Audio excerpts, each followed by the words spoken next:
Hello wonderful interpreters, and thank you again for tuning in. Earlier today, LNI officially announced that their scheduling system with MyLanguageLink InterpretingWorks will go live next month on April 12th. Many independent interpreters, agencies, and providers immediately reached out to me and were very concerned about this, having many questions about the election process and how these changes will affect our workflow. So let's get into it. Now, the first thing that I want you to do is to please take a deep breath and do not give in into fear. Many of us knew this was coming, and we have been opposing this system since it became law back in 2018. Last year, on July 22nd, they announced that their system would go live by the fall, that independent interpreters would only be allowed to bill directly for emergency, urgent care, and walk-in appointments, while agencies would be deactivated in early 2021. Remember that? Well, it didn't happen last year, so they told us back in January this year that they would let us know 30 days before implementation. Well, today's announcement is more of the same. It says that they will launch on April 12th and agencies will have a short period of grace to continue until further notice. I did notice that they had to fix their links for MyLanguageLink InterpretingWorks because their website appeared to be down when clicking those links in the first email. Very curious when they're ready to go live next month, huh? Well, I also noticed that there's no mention of independent interpreters being allowed to bill directly for emergency, urgent care, and walk-in appointments as they promised before. Would LNI care to elaborate on that, please? A new LNI interpreter asked me two questions earlier today. The first one was, does LNI care about LNI interpreters? And why are they announcing this now after so many delays while we're in the middle of this election process? Well, my fellow LNI interpreters, we, Washington interpreters, amended WFSE's bill on March 4th last year to require LNI to report to the legislature their implementation progress by December 1st last year. We then highlighted the conflict of interest between MyLanguageLink InterpretingWorks and WFSE Local 1671 through several videos. We protested outside LNI headquarters as well. We showed Ms. Gilio's professional relationship with Milena from WFSE Local 1671, the contract between WFSE and OneLingua, and how Eduardo Zaldivar, as OneLingua's owner, is the registered agent for MyLanguageLink, which is InterpretingWorks' parent company. MyLanguageLink developed InterpretingWorks for this contract. They are using the name of InterpretingWorks as an effort to deflect blame from their conflict of interest with WFSE. Don't believe me? Well, grab your popcorn. This is the contract between LNI and MyLanguageLink obtained by one of our sources via public disclosure request. It says here that this contract is entered into by and between LNI and LanguageLink Corporation, Ms. Gilio's company with headquarters in Connecticut, out of state. Yes, LNI is paying over $1 million to an out-of-state company instead of choosing a business from Washington state. You can also see it here under contract management.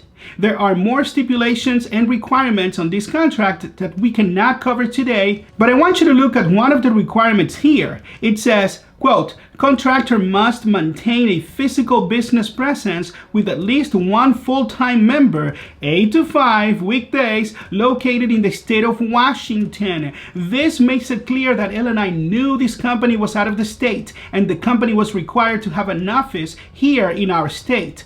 What a cover-up, huh?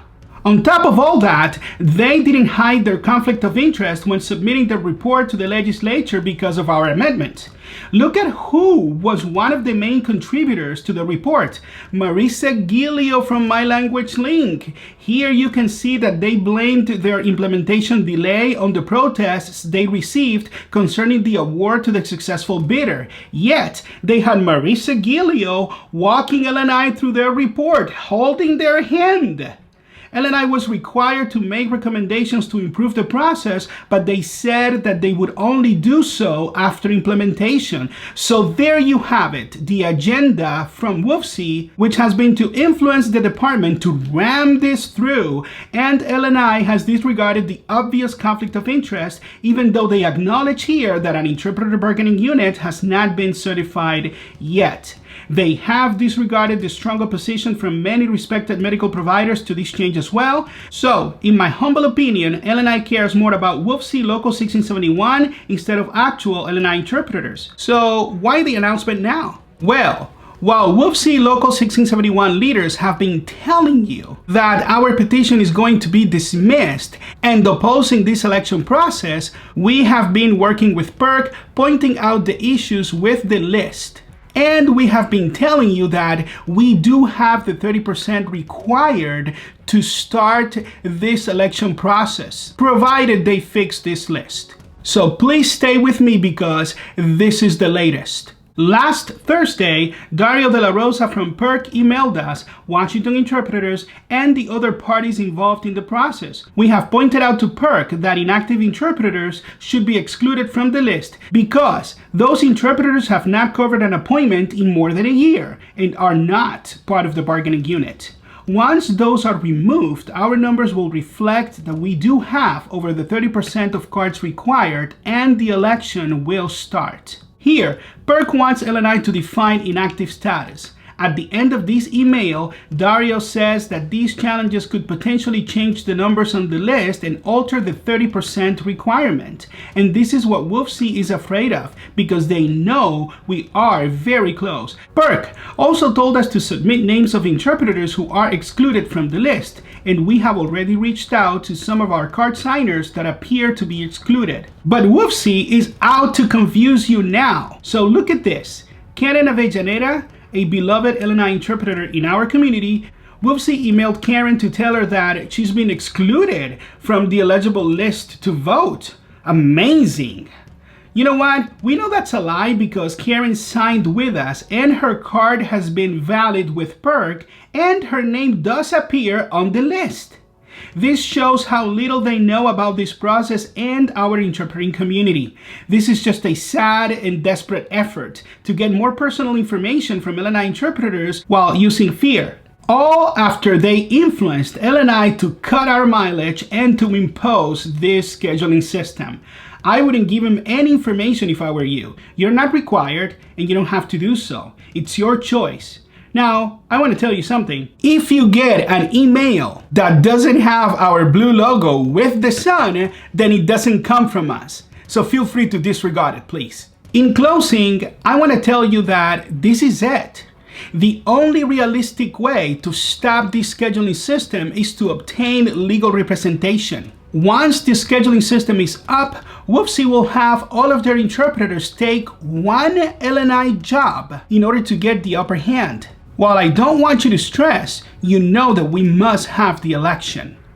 There will be only two choices, WFSE Local 1671 and us, Washington interpreters. Interpreters Rising will be dismissed since they missed their 10-day deadline as we have showed you before. You saw the evidence.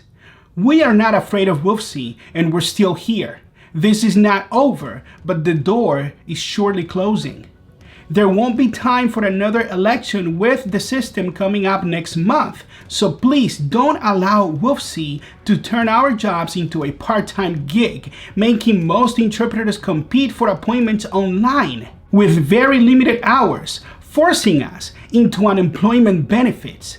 They only care about getting our union dues to fund political campaigns for their friends in Olympia. You know this. And to keep a privileged lifestyle for WFSE staff. So once again, help us defend our independence as interpreters, defend our businesses and the agencies that provide so many jobs for our community. Find instructions in the description box below to send us your signed card. Like this video and subscribe to our channel to keep on getting more relevant information for our interpreting community. See you in the next video. Do not lose hope, and as always, God bless.